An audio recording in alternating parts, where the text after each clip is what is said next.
I don't love you anymore, Daniel. That's how my day started. No warning, no build-up, just the clink of her spoon against the coffee mug and those 5 words that gutted everything I thought was real. I stared across the breakfast table, my toast halfway to my mouth. The sunlight coming through the blinds made her hair glow, soft and golden, like the woman I'd fallen in love with 8 years ago. Except the warmth I used to feel wasn't there anymore. It was gone, replaced by something cold and final. "Excuse me?" I asked, even though I'd heard her perfectly. "I said I'm not happy, Daniel," she repeated, this time softer. "I haven't been for a long time." I set my toast down, my hands trembling slightly. "Is this about the trip? I know I've been busy lately, but I thought—" She sighed, interrupting. "It's not about a trip, or work, or one fight. It's just us. I feel like we're just going through motions. You're always tired, I'm always lonely, and I don't even know when we stopped being a couple." Her voice cracked just a little, and for a second, I wanted to reach out, to tell her I'd fix it, whatever it was.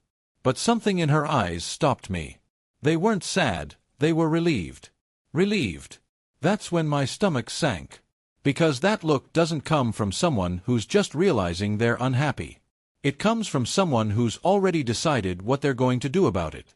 The rest of the morning was quiet. She went upstairs to shower, humming softly. I sat at the table, staring at her half-finished oatmeal, feeling the air shift around me. I wasn't stupid. I knew marriage wasn't perfect, we'd had our fights.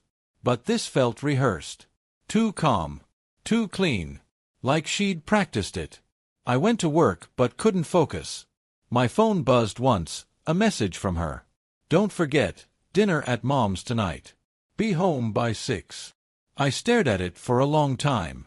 Dinner at her mom's, the same day she said she didn't love me anymore? Something was off. At lunch, I called my friend, Evan. We've known each other since college, the kind of guy who sees through my nonsense before I do. "She said what?" he asked, nearly choking on his sandwich. "That she's not happy. Just like that. Over breakfast. Man, you think there's someone else?" I hesitated. "I don't know." But she didn't cry. Didn't argue. She looked free. "Then you already know," he said quietly. I didn't want to admit it, but I did. I'd noticed little things. Her phone always face down, late nights, working on a project. That sudden interest in yoga she'd never mentioned before. And the new perfume. God, that perfume. When I got home that evening, she was dressed up. Not just dinner at Mom's dressed. More like date night dressed. Her hair was done, makeup light but deliberate, and she wore a black dress I'd never seen before. "Hey," she said, smiling faintly. "You're early." "I left work early," I said, hanging my keys. "You look nice." "Thanks." She brushed past me, her perfume filling the air, sharp, floral, and completely unfamiliar. "I thought we were going to your mom's," I said, eyeing the overnight bag near the door. She froze, just for a second. "Yeah. I'm staying over. She hasn't been feeling well, and I want to keep her company." I looked at the bag again. "You packed the blue dress too?" Her jaw tightened. "Daniel, please don't start." I wanted to scream. Instead, I walked over to the counter, where her phone lay charging. Face down, as always. "Who is he?" I asked. Her eyes darted up. "What? Who's making you this unhappy? Who's making you dress up to see your mom? Who's getting the version of you I've been begging to see for months?" "Don't do this," she said, voice trembling now. "It's not like that." But I'd already picked up the phone. She lunged for it, but I held it out of reach, swiping up on the screen before she could stop me. A message thread opened, her most recent one. The name at the top, Caleb Blackheart. The first message I saw read, "Can't wait to see you tonight. Wear the black dress. You looked unreal last time." My throat went dry. I scrolled further. Weeks of messages. Compliments. Jokes. Plans. Photos. Photos. Her. In our bed. Smiling at the camera. I felt my entire body go cold. She stood there, silent, tears forming but not falling. "Daniel, please. How long?" My voice cracked. How long, Lily? She pressed her hands to her mouth. It just happened. I didn't plan it. I was lonely, and you were so distant, and— Don't you dare blame me, I snapped. You could have talked to me. You could have left me. But you lied to me. Slept with someone else and still made me breakfast every morning. Her tears came then, but they didn't move me. For the first time, I saw her for what she really was. Someone who'd already left me, just hadn't said it out loud yet. I didn't yell. I didn't break anything. I just walked upstairs, pulled a suitcase from the closet, and started packing. Where are you going? She asked from the doorway, voice small. Home, I said. This is your home, she whispered. I zipped the suitcase shut. Not anymore. I passed her without looking back. Outside, the evening air hit my face like a slap. She followed me to the driveway. Daniel, please don't do this. We can talk. I'll end things with him. I swear, I'll fix it.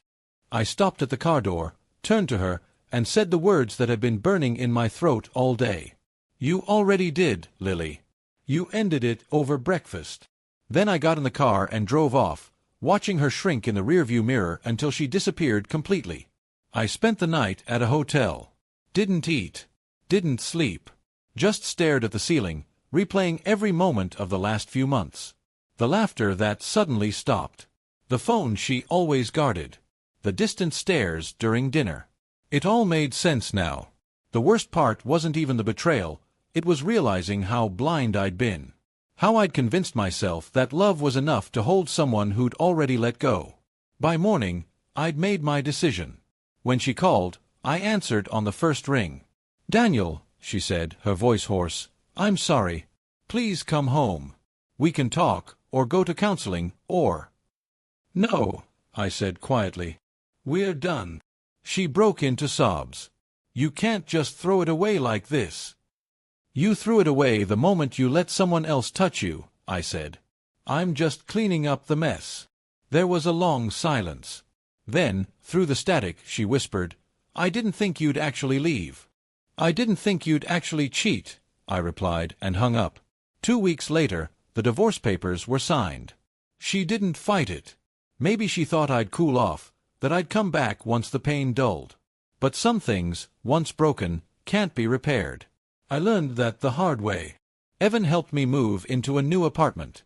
I threw away the sheets she'd stained with her lies, sold the couch we'd bought together, and deleted every photo of us. But there were moments, quiet ones, when I missed her. The way she'd hum when cooking, how she'd trace circles on my arm when she couldn't sleep. The memories still came, uninvited and cruel, reminding me that love doesn't just vanish. It rots.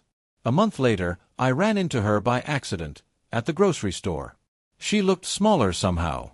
Tired. Alone. Hi, she said softly. Hey.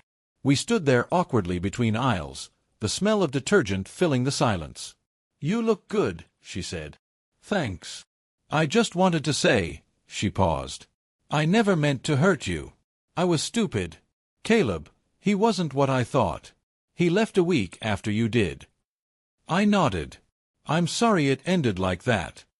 Her eyes shimmered. Do you think you'll ever forgive me? I thought about it. About everything. Then I said, maybe. But forgiveness doesn't mean coming back. She nodded slowly, a single tear slipping down her cheek. You were the best thing that ever happened to me. I know, I said.